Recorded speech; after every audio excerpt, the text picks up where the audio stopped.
नमस्कार. मी लक्ष्मण दिगंबरराव राठोड, राहणार तिवटला तांडा, तालुका सोनपेठ, जिल्हा परभणी. मी बघत आहे. मी बी फार्मसी आहे. मी व्यक्तिगत माझं मत व्यक्त करतो. मी काही अगोदर मी स्वतः नोकरी सोडून शेती करण्याचा प्रयत्न केला. त्या शेतामध्ये कलिंगडसारखे प्रयोग मी घेण्याचा प्रयत्न केला. त्याच्यामध्ये मला एकंदरीत खर्च 1,35,000 रुपये लागले आणि जे मला उत्पन्न भेटलं एक 2 वर्षापूर्वीची गोष्ट आहे, ती 75,000 त्याच्यातून मला उत्पन्न भेटलं आणि मला असं वाटलं की आपण आधुनिक पद्धतीने शेती करावं. आणि या सगळ्या गोष्टीतून मी हे शिकलो की शेतामध्ये तेवढं काही नाही आहे, म्हणजे तेवढं काही नाही, खूप सारं आहे, परंतु आपल्या हातात काही नाही आहे. कारण ज्या पद्धतीने मार्केट ट्रेंड आहे, ज्यावेळेस आपण एखादं शर्ट घेतो 1,000 ते 1,200 रुपये चांगलं क्वालिटीचं ब्रँडेड शर्ट येतं, पण आमच्या कापसाला भाव नाही. आम्ही जे खातो, जे तुरी आम्ही विकतो, त्या तूरला भाव नाही, गहूला भाव नाही, तांदळाला भाव नाही, कांद्याला भाव नाही, भाजीपाल्याला भाव नाही. जरी भाव आला तर पाडून मागलं जातं. ही घटना किंवा या गोष्टी अतिशय वेदनादायक आहेत शेतकरीसाठी. मी एक शेतकरी पुत्र आहे. मला या सर्व गोष्टी जाणीव आहे आणि या जाणीवेतून मी माझे मत व्यक्त करत आहे की सरकार, मला वाटतं की आमचं ज्यावेळेस वोटिंग घेतलं जातं किंवा मतदान घेतलं जातं तोपर्यंतच आमच्या कर्जमाफी असेल. आम्हाला कर्जाची माफ करण्याची गरज नाही हो. आम्ही तुम्हाला कर्ज देतो, फक्त आमच्या जे शेतात पिकतंय त्याला भाव मिळायला पाहिजे, त्याला व्यवस्थित रेट मिळाला पाहिजे आणि ते आम्ही ठरवलं पाहिजे. तुम्ही तर काय, जे 2010-11-9 मध्ये 8,000 कापसाला भाव होतं तेच आज आहे. हा 2025 आहे, तेच भाव गेल्या 2002 पासून मी बघत आहे. सोयाबीनला भाव तेच 4,000 3,000 तेच आहे, यावेळेस 4,000 आहे. व एक अंडरवेल घ्यायची म्हणल्यावर 200 रुपये जातात.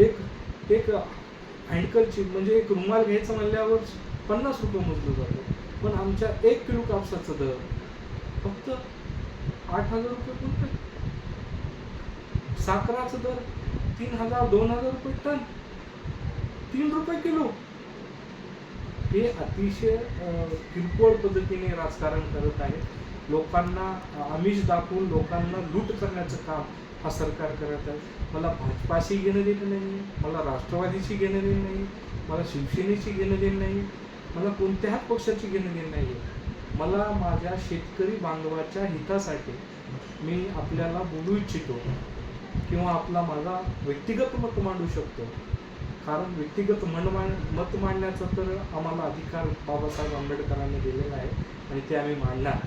कारण तुम्ही आम्हाला कितीही दाबण्याचा प्रयत्न केला, परंतु शेतकरी सुधारायला पाहिजे. शेतकऱ्यांनी गटबाजी करून शेती केली पाहिजे आणि आपला भाव व्यवस्थितरित्या मार्केटमध्ये आणलं पाहिजे.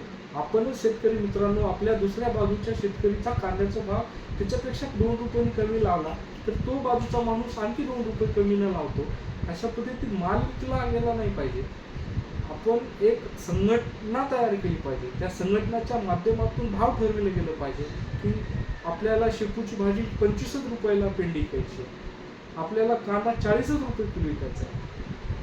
कारण हे भाव सरकार ठरवतं किंवा कमिटी ठरविते. पण आमचं जे माल आम्ही जे विकतो, तूर असेल, मूग असेल, डाळ असेल, कापूस असेल, सोयाबीन असेल, ज्वारी असेल, गहू असेल, वाटेवर जे असेल त्याचं भाव पण आम्हाला ठरवण्याचा अधिकार झाला पाहिजे. कारण आम्ही पीक विकतो, मग आम्ही काय विकू नये हा प्रश्न आपल्याला पडत नाही. आणि आपण ह्याच्या मागं त्याच्या मागं फिरलं जातं. किती दिवस फिरायचं, किती दिवस अशा गोष्टी करायच्या.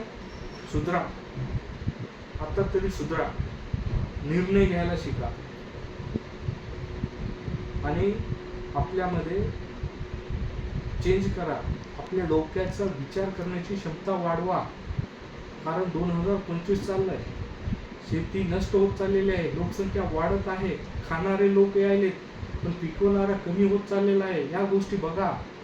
आणि सरकार, तुम्ही किती दिवस सरकार चालविणार, किती दिवस नोटा खाणार आहेत किंवा चिल्लर खाऊन काय सुख करणार आहात का? नाही ना, जेवणच करताल ना काही ना काही. म्हणून खाणाऱ्या गोष्टी जो पिकवतो त्या माणसाचा भाव, त्याला व्यक्तिगत स्वातंत्र्य आहे. ह्या गोष्टी आपण करावा ही मी आपल्याला विनंती करतो. आणि आपण शेतकरी मित्रांनो, आपण पण एक सुधारणा करायला पाहिजे, आपल्यामध्ये इम्प्रूव्हमेंट करायला पाहिजे.